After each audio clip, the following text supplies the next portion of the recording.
ನಮಸ್ಕಾರ ವೀಕ್ಷಕರೇ, ರಾಜ್ಯದ ಪಡಿತರ ಚೀಟಿದಾರರಿಗೆ ಗುಡ್ ನ್ಯೂಸ್. ಜುಲೈ ತಿಂಗಳಿಗೆ ಉಚಿತ ಅಕ್ಕಿ ಜೋಳ ವಿತರಣೆ. ಮಾಹೆಗೆ ಸರ್ಕಾರವು ರಾಷ್ಟ್ರೀಯ ಆಹಾರ ಭದ್ರತಾ ಯೋಜನೆಯಡಿ ಜಿಲ್ಲೆಯಲ್ಲಿ ಚಾಲ್ತಿಯಲ್ಲಿರುವ ಪಡಿತರ ಚೀಟಿದಾರರಿಗೆ ಪಡಿತರ ಆಹಾರ ಧಾನ್ಯವನ್ನು ಬಿಡುಗಡೆ ಮಾಡಲಾಗಿದೆ. ಜುಲೈ 2026ರ ಮಾಹೆಯ ಪಡಿತರ ವಿತರಣೆಯಲ್ಲಿ ಅಂತ್ಯೋದಯ ಪಡಿತರ ಚೀಟಿದಾರರಿಗೆ ಪ್ರತಿ ಪಡಿತರ ಚೀಟಿಗೆ 14 ಕೆಜಿ ಅಕ್ಕಿ, 21 ಕೆಜಿ ಜೋಳ, ಒಟ್ಟು 35 ಕೆಜಿ ಪಡಿತರ ಆಹಾರ ಧಾನ್ಯ ವಿತರಣೆ ಮಾಡಲಾಗುವುದು.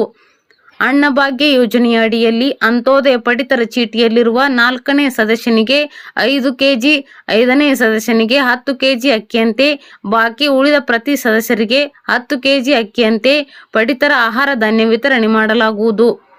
ಆದ್ಯತಾ ಬಿಪಿಎಲ್ ಪಡಿತರ ಚೀಟಿದಾರರಿಗೆ ಕೇಂದ್ರ ಪಡಿತರ ಪ್ರತಿ ಸದಸ್ಯರಿಗೆ 2 ಕೆಜಿ ಅಕ್ಕಿ, 3 ಕೆಜಿ ಜೋಳ, ಒಟ್ಟು 5 ಕೆಜಿ ಧಾನ್ಯ ವಿತರಿಸಲಾಗುತ್ತದೆ. ಅನ್ನಭಾಗ್ಯ ಯೋಜನೆಯ ಅಡಿಯಲ್ಲಿ ಪ್ರತಿ ಸದಸ್ಯನಿಗೆ 5 ಕೆಜಿ ಅಕ್ಕಿ, ಒಟ್ಟು 10 ಕೆಜಿ ಪಡಿತರ ಆಹಾರ ಧಾನ್ಯವನ್ನು ಉಚಿತವಾಗಿ ನೀಡಲಾಗುವುದು.